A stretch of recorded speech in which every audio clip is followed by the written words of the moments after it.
네, 오후 예배 오신 여러분들을 환영하고 축복합니다. 우리 옆에 계신 분들과 인사합시다. 복음의 시작은 사랑입니다. 네, 저희 오랜만에 구호제창 한번 하고 말씀을 좀 나눠볼까 합니다. 너무 세지 않게 부드럽게 하겠습니다. 제가 앞에 선창하면 여러분 100명을 이렇게 하시면 되겠습니다. 사랑합시다. 기도합시다. 작정합시다. 전도합시다. 아멘. 네, 여러분 이렇게 우리가 전도를 하려고 참 많은 것들을 또 준비하고 있고 기도하고 있고 또 만남을 가지고 뭐 이런 일들을 계속 하고 있습니다.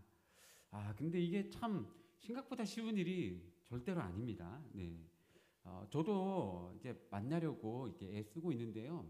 저는 작년에 그렇게 전도하려고 했다가 못했던 그 사람들을 다시 전도하려고 하고 있는데, 작년 이맘때 제가 너무 귀찮게 했던지 잘 만나려고도 안 하더라고요.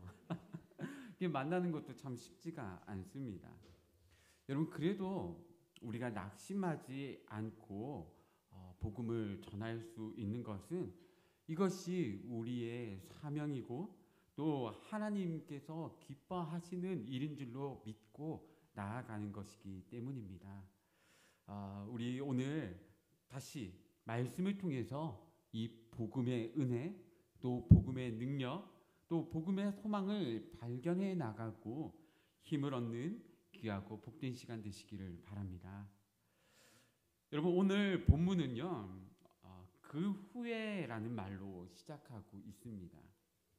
여러분, 이 요엘서는요, 죄악 가운데 있는 이스라엘 백성들을 향해서 메뚜기 재앙을 통해서 회개를 요구하고 있는 내용입니다.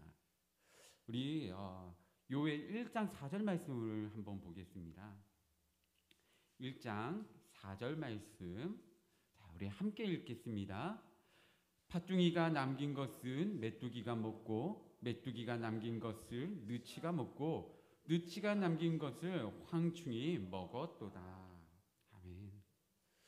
여러분, 우리나라는 이 메뚜기 피해가 생각보다 그렇게 크지는 않습니다. 그렇지만 이제 중동이나 아프리카 혹은 미국 이런 좀 땅이 넓은 곳에 가면요, 이 메뚜기는 차원이 달리한 피해를 주기 시작합니다.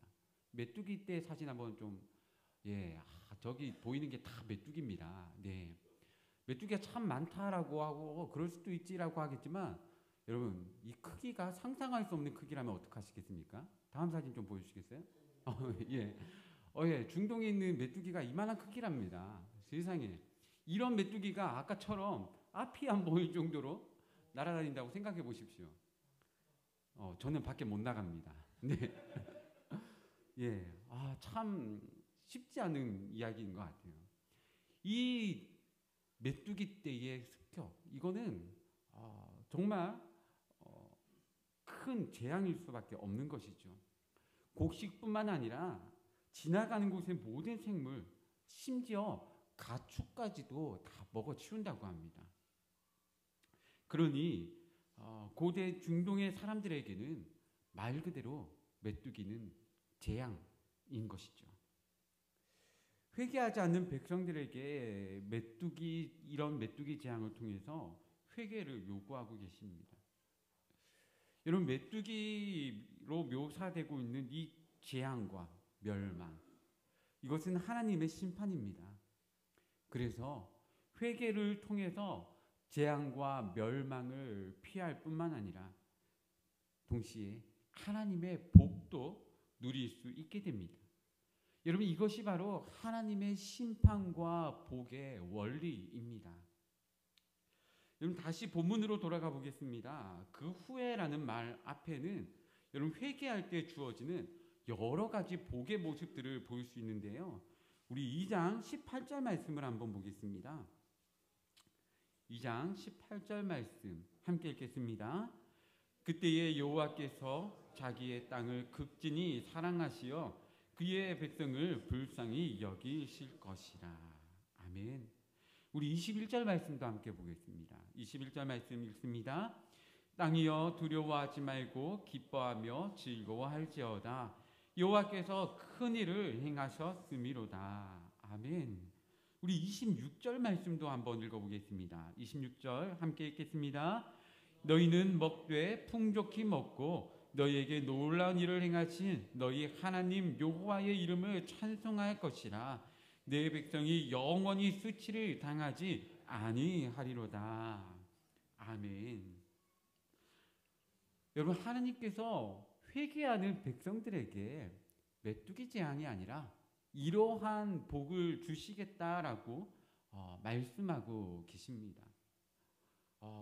그 백성을 극진히 사랑하시고 불쌍히 여겨 주시는 것, 그리고 두려워하지 않고 기뻐하고 즐거워할 수 있는 것, 하나님께서 큰 일을 행하셨기 때문입니다. 그리고 먹고 풍족히 먹어서 하나님을 찬송하게 하고 더 이상 수치를 당하지 않게 하겠다라고 하나님께서 이 복을 약속하고 계십니다. 여러분, 이러한 회복이 있는데요, 이제 본문 말씀에서 그 후에 이러한 복이 주어진 그 후에 어떤 일이 일어나느냐를 말씀하고 있습니다. 먼저 약속하시는 것은요, 내가 내 영을 만민에게 부어주겠다라는 약속입니다. 여러분, 이 영이 임할 때 일어날 일은 이렇습니다.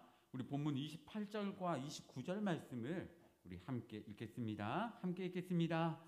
그 후에 내가 내 영을 만민에게 부어주리니 너희 자녀들이 장래일을 말할 것이며 너희 늙은이는 꿈을 꾸며 너희 젊은이는 이상을 볼 것이며 그때에 내가 또 내 영을 남종과 여종에게 부어줄 것이며. 아멘. 저는 개인적으로 이 말씀을 참 좋아합니다. 우리 찬양도 있지 않습니까? 자녀들은 예언할 것이요 청년들은 환상을 보고 아비들은 꿈을 꾸리라. 주의 영이 임하면. 저는 이 찬양 부를 때마다 가슴이 뜨거워집니다. 네. 이 모든 세대에 부어주시는 이 하나님의 은혜들, 하나님의 임재, 하나님께서 주시는 놀라운 일들, 그것들이 우리 가운데 또 일어날 것 같다라는 그러한 소망이 생기기 때문입니다. 여러분, 근데 이 말씀을 조금 간단하게 보자면요, 이 말씀은 각 세대에게 다른 은사를 주신다라기보다는 모든 세대에게 신분과 또 남녀노소와 이 모든 것들에 상관없이 모든 사람에게 하나님의 영을 부어주시겠다라고 보는 것이 맞을 겁니다. 여러분, 모든 사람에게 하나님의 영이 부어질 때에 어떤 사람은 장래의 일을 말하고 어떤 이는 꿈을 꾸고 또 어떤 사람들은 이상을 보게 될 것입니다. 모든 사람이 말입니다. 그 모든 사람에게 주어지는 은혜가 있는데 그것은 바로 구원입니다. 32절에서 선포하기를 누구든지 여호와의 이름을 부르는 자는 구원을 얻으리니. 네. 이렇게 주님의 이름을, 여호와의 이름을 부르는 자에게 주시는 은혜, 이 모든 하나님의 영이 임한 사람들에게 주시는 은혜가 바로 구원이다라고 선포하고 있습니다. 여러분, 이 얼마나 놀라운 은혜입니까? 누구든지 여호와의 이름을 부르는 자에게 주시는 그것이 바로 구원입니다. 구원은 바로 이런 것입니다. 여러분, 회개가 요구될 때 그것에 응답하고 여호와의 이름을 부를 때 바로 구원을 얻게 되는 것이죠. 하나님은 그의 백성들이 멸망하는 것을, 재앙으로 고통받는 것을 원하는 분이 아니십니다. 회개를 원하시고 또 돌아오기를 원하시고 그로 인해 복받기를 원하시고 그리고 구원받기를 원하십니다. 그렇다면 이 요엘서에서 말하고 있는 이 회복의 때는 언제 성취되었을까요? 사실 요엘서가 기록된 정확한 시기는 알 수가 없습니다. 그러나 분명한 것은 요엘서 이후 많은 이방의 침략들과 또 나라가 멸망하는 것들을 경험했다라는 것이죠. 여러분, 메뚜기 떼와 같은 재앙을 수없이 경험했다라는 것입니다. 그러니까 회개하고 복을 받았다고 이런 재앙이 없었다라는 것이 아닌 것이죠. 그런데 이 수도 없이 많은 재앙을 경험하고 그리고 마침내 모든 사람에게 하나님의 영이 임하고 누구든지 구원을 얻게 되는 때가 도래합니다. 바로 성령이 강림하시던 오순절의 말입니다. 여러분, 오순절에 성령이 임하시며 충만함을 받은 사람들이 성령의 말하게 하심에 따라 말하기 시작합니다. 어떤 사람들이 이 모습을 보고는 술에 취했다라고 말합니다. 막 다른 나라의 언어들로 막 기도를 하기 시작하니까요. 하지만 베드로는 술에 취한 게 아니라고 분명하게 이야기를 합니다. 우리 사도행전 2장 15절과 16절 말씀을 보겠습니다. 자, 우리 함께 읽겠습니다. 때가 제3신이 너희 생각과 같이 이 사람들이 취한 것이 아니라 이는 곧 선지자 요엘을 통하여 말씀하신 것이니 일렀으되. 아멘. 여러분, 베드로는 오늘 본문과 같은 요엘의 말씀을 담대하게 선포합니다. 그때 말씀하셨던 이 요엘의 말씀이 오늘 지금 성취되었다라고 말입니다. 성령이 강림하신 이때가 바로 요엘의 말씀이 성취된 바로 그때입니다. 그리고 마침내 담대하게 선포합니다. 우리 사도행전 2장 21절 말씀입니다. 우리 21절 말씀 함께 읽겠습니다. 누구든지 주의 이름을 부르는 자는 구원을 받으리라 하였느니라. 아멘. 여러분, 요엘서에서 선포된 누구든지 여호와의 이름을 부르는 자는 구원을 얻으리라 라고 선포되었던 이 말씀이 이제 사도행전에서 성령님이 강림하시고 이제 베드로의 입술을 통해 고백되고 있습니다.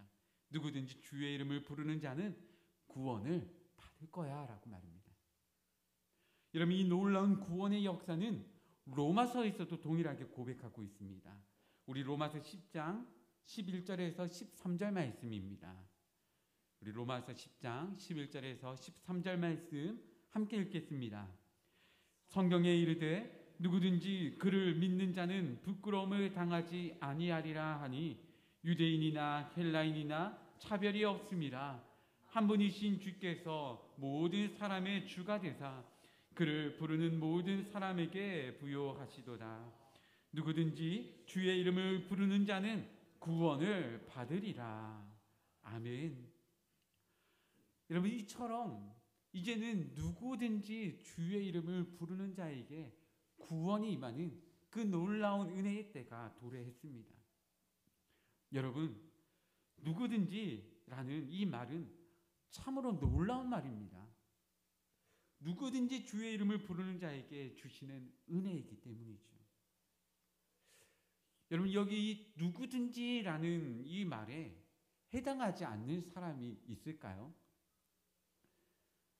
흉악한 범죄를 저지른 범죄자라고 해서 여기 누구든지에서 예외되는 것일까요? 신앙이 연약한 사람은 그래서 주일도 자꾸 빠지고 뭐 봉사도 안 하고 막 이런 분들은 여기 누구든지에서 예외되는 사람일까요? 몇 년째 우리의 전도를 거절하는 이웃들, 그분들은 여기에서 예외된 분들일까요? 여러분, 첫인상이 너무 별로라서 내가 저 사람에게만큼은 복음 전하지 않겠다, 나는 저 사람이랑 말도 섞기 싫다라고 하는 사람이 있다고 했을 때, 여러분, 그 사람도 이 누구든지에서 예외되는 사람일 수 있을까요? 아니요. 절대로 그럴 수 없습니다. 누구든지라는 것은 말 그대로 누구든지입니다. 여러분, 우리 교회는 이제 11월 5일에 이웃사랑 초청데이를 준비하고 있습니다. 우리 아까 구호도 외쳤지만 우리는 100명을 두고 기도하고 있습니다. 여러분, 사실 우리가 100명을 선포하고 있지만 작정한 사람은 100명을 넘지는 않습니다. 그리고 그러나 이 100명은 우리가 누구에게나 모두에게 복음을 전하겠다라는 믿음의 결단이라고 생각을 합니다.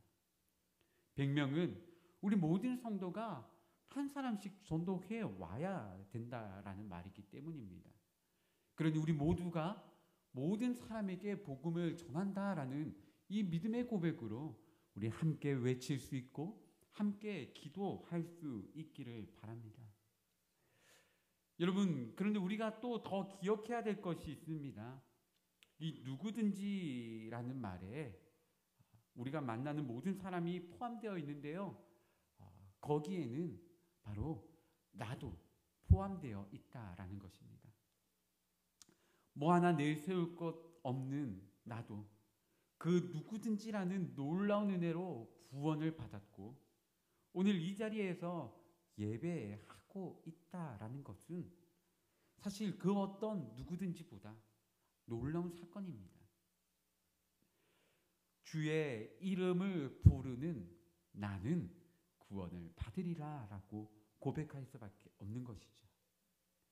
여러분, 그래서 우리는 나 같은 죄인을 살리셨다라고 이 은혜를 그냥 은혜라고 부르지 않고 놀라운 은혜, 어메이징 그레이스라고 고백하고 있습니다. 여러분, 그런데 이 감격을, 이 은혜를, 이 기쁨을 전하는 것이 쉽지 않습니다. 원래 전도가 쉽지 않은 것이기는 하지만 여러분, 혹시 우리의 마음을 좀 돌아봐야 되지는 않을까요?